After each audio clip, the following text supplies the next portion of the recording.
Today we discuss about the combination of resistor. We have to join two or more resistance to get the desirable resistance.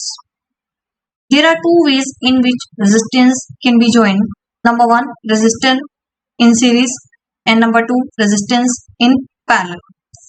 Number one, resistor in series. In this combination, resistors are joined end to end. कैसे connect है? end to end. जैसे कि आपको diagram में दिख रहा है, चार रेजिस्टर हमने लिए हैं और ये कैसे कनेक्ट है? एंड टू एंड, यानी इसका सेकेंड एंड किसके साथ कनेक्ट है? R2 के फर्स्ट एंड के साथ, R2 का सेकेंड एंड R3 के फर्स्ट एंड के साथ, R3 का सेकेंड एंड R4 के फर्स्ट एंड के साथ, और इन दोनों के जो एंड, इसका फर्स्ट एंड और इसका लास्ट एंड, वो आपकी सेल के साथ कनेक्ट है। ठीक है बच्चे, तो इस तरह के कॉम्बिनेशन को क्या कहते हैं? हम सीरीज कॉम्बिनेशन बोलते हैं, जिसमें रेजिस्टर जो है वो कैसे कनेक्ट होंगे? एंड टू एंड कनेक्ट होंगे। अब डिस्कस करते हैं इसकी नेक्स्ट एक्टिविटी। इसकी दो एक्टिविटीज है बच्चे, दैट इज 11.4 एंड 11.5। इन दोनों ही एक्टिविटीज में हमने क्या करना है? पहली एक्टिविटी में हम करंट के लिए रिलेशन देखेंगे कि जब रेजिस्टर सीरीज में कनेक्ट है तो करंट में क्या वेरिएशन आती है, और इसकी नेक्स्ट एक्टिविटी में हम पोटेंशियल में वेरिएशन देखेंगे। तो देखते हैं इसकी फर्स्ट एक्टिविटी। इस एक्टिविटी में क्या है बच्चे? एमीटर के थ्रू आप करंट में वेरिएशन देखोगे, आप एमीटर की पोजीशन को चेंज करोगे and you will note down the change in the value of current. तो इस एक्टिविटी में हमने क्या ऑब्जर्व किया? In this activity we observe the current in ammeter remains the same. जो करंट की वैल्यू है वो कैसे रहने वाली है बच्चे? सेम रहने वाली है। Whatever will be the position of ammeter, अगर पोजिशन जो है एमीटर की वो कोई भी हो, कहीं पे भी ये कनेक्ट है, करंट जो है वो क्या रहने वाला है? सेम रहने वाला है। But in which case? In series combination. तो सीरीज कॉम्बिनेशन में हमेशा ही करंट की वैल्यू सेम रहेगी, चाहे वहां पे कितने मर्जी रेजिस्टर कनेक्ट हैं, 3, 4, 5 एन रेजिस्टर्स में कनेक्ट है, तब भी जो करंट है वो क्या रहने वाला है? सेम रहने वाला है। सिमिलरली देख लेते हैं हम पोटेंशियल के लिए। इस एक्टिविटी में हम पोटेंशियल के लिए रिलेशन देखेंगे। तो जब हम यहाँ पे ऑब्जर्व करते हैं, यहाँ पे हमने क्या ऑब्जर्व किया?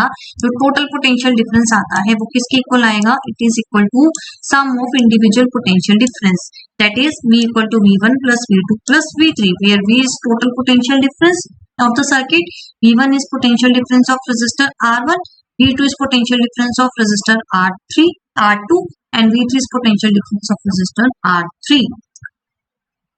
Now by using Ohm's law अब हम इक्विवेलेंट रेजिस्टेंस निकालेंगे, जिसके लिए हम ये कर रहे हैं कॉम्बिनेशंस।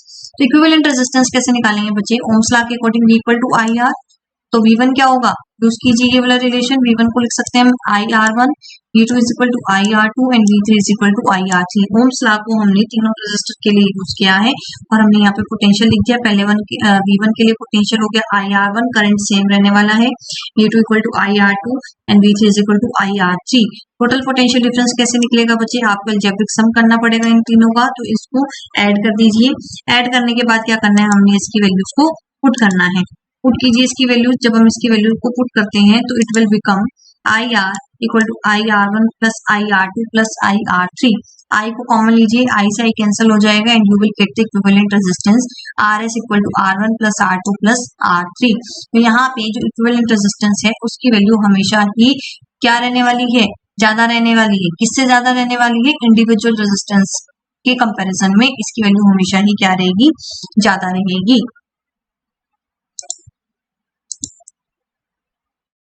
चलिए इसका न्यूमेरिकल देख लेते हैं। न्यूमेरिकल क्या है बच्चे? एक इलेक्ट्रिक लैंप है, डायग्राम में आपको दिखाया गया है। इसका रेजिस्टेंस कितना है? 20 ओम। एक रेजिस्टर है, एक कंडक्टर है, इसका रेजिस्टेंस आपको कितना दिया है? 4 ओम। 6 वोल्ट की ये बैटरी कनेक्ट है। आपको 3 केस सॉल्व करने हैं। पहले केस में आपको टोटल रेजिस्टेंस निकालना है, सेकंड केस में आपको करंट कैलकुलेट करना है, और तीसरे में आपको पोटेंशियल डिफरेंस कैलकुलेट करना है।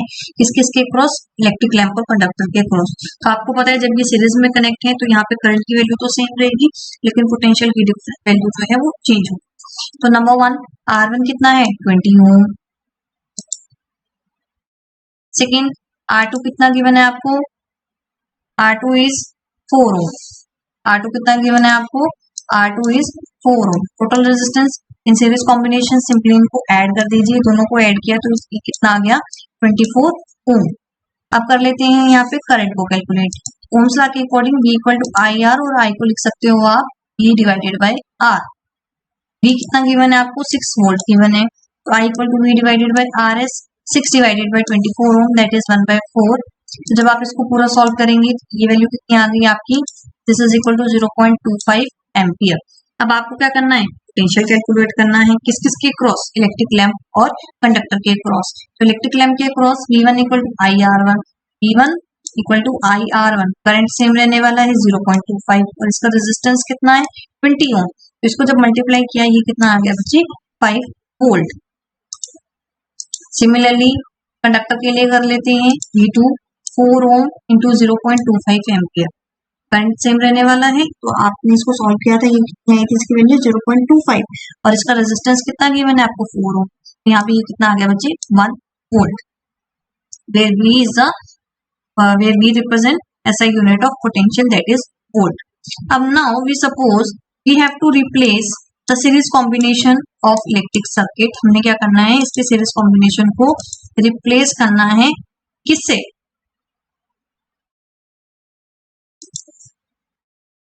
इलेक्ट्रिक लैंप एंड कंडक्टर एक सिंगल इक्विवेलेंट रेजिस्टेंस के साथ। ठीक है, अभी तो अलग अलग था रेजिस्टेंस, अब हमने क्या करना है, इसको एक इक्विवेलेंट रेजिस्टेंस से इसको क्या करना है, रिप्लेस करना है। ठीक है, तो चलिए देखते हैं इसको किस तरह से रिप्लेस करेंगे।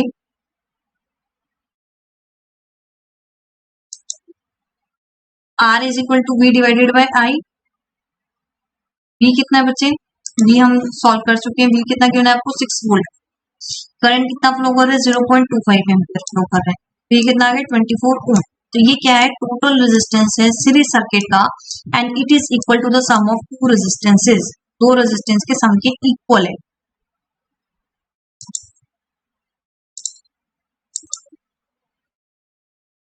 तो यहाँ पे आप देख रहे हो ये जो 24 ओम आया है ये टोटल रेजिस्टेंस है किसका, सीरीज सर्किट का, जो किसके इक्वल है, सम ऑफ टू रेजिस्टेंस। क्योंकि लैंप का रेजिस्टेंस आपको 20 ओम गिवन था और कंडक्टर का रेजिस्टेंस आपको 4 ओम गिवन है। सीरीज कॉम्बिनेशन में इक्विवेलेंट रेजिस्टेंस निकालने के लिए दोनों को ऐड करना होता है, दैट इज 20 + 4 24 ओम। यहाँ पे आपने क्या किया, उस सीरीज कॉम्बिनेशन वाले रेजिस्टर को आपने इक्विवेलेंट रेजिस्टेंस यानी 24 ओम से रिप्लेस कर दिया। ठीक है बच्चे, अब इसके बेस पे ये दो क्वेश्चन है, इनको भी हम देख लेते हैं क्या किया गया इन क्वेश्चंस के अंदर। फर्स्ट क्वेश्चन क्या बोले, आपको एक स्कीमेटिक डायग्राम ड्रॉ करना है ऑफ अ सर्किट, इसके अंदर क्या क्या होगा बेटा, बैटरी होगी, बैटरी में कितने सेल हैं, 3 सेल होंगे 2 वोल्ट ईच, रेजिस्टर है 5 ओम का, 8 ओम का और 12 ओम रेजिस्टर है, एक प्लग की है और ये कैसे कनेक्ट है, ये सीरीज में कनेक्ट। इसका डायग्राम चलिए ड्रॉ करते हैं। इसका डायग्राम आपको क्या बनानी है बेटा, पहले 3 सेल बनानी है, एक दूसरी सेल और ये तीसरी सेल। ठीक है बच्चे, ये 3 सेल आपने बनाई। अब यहाँ पे क्या करना है, आपने एक की लगा देंगे, यहाँ पर 3 रजिस्टर आपको चाहिए, इस तरह से आपने रजिस्टर्स को लगा देना है 3।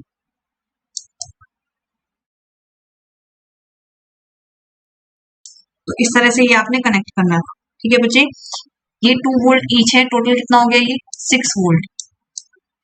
ठीक है, इसका रेजिस्टेंस है 5 ओम, ये है 8 ओम और ये कितना है 12 ओम। ये है आपका first question.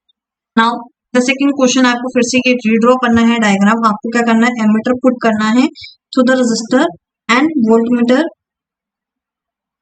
To measure the potential difference across 12 ohm. 12 ohm के अक्रॉस आपको क्या करना है, एमीटर और वोल्टमीटर को पुट करना है। तो ये 12 ओम का रेजिस्टर है, यहाँ पे एक जगह रख दीजिए एमीटर और एक जगह पुट कर दीजिए, यहाँ पे कर दो आप एमीटर को और यहाँ कर देते हैं हम वोल्टमीटर भी, इसको कनेक्ट कर देते हैं। ठीक है बच्चे, तो ये हो गया आपके दोनों क्वेश्चन। इसको नीट एंड क्लीन आप ड्रॉ कर लीजिए, इसके टर्मिनल पॉजिटिव नेगेटिव और ये पॉजिटिव नेगेटिव। एमीटर हमेशा ही सीरीज में कनेक्ट होगा और वोल्टमीटर हमेशा ही पैरेलल में कनेक्ट होते हैं। तो ये हैं आपके 2 क्वेश्चन।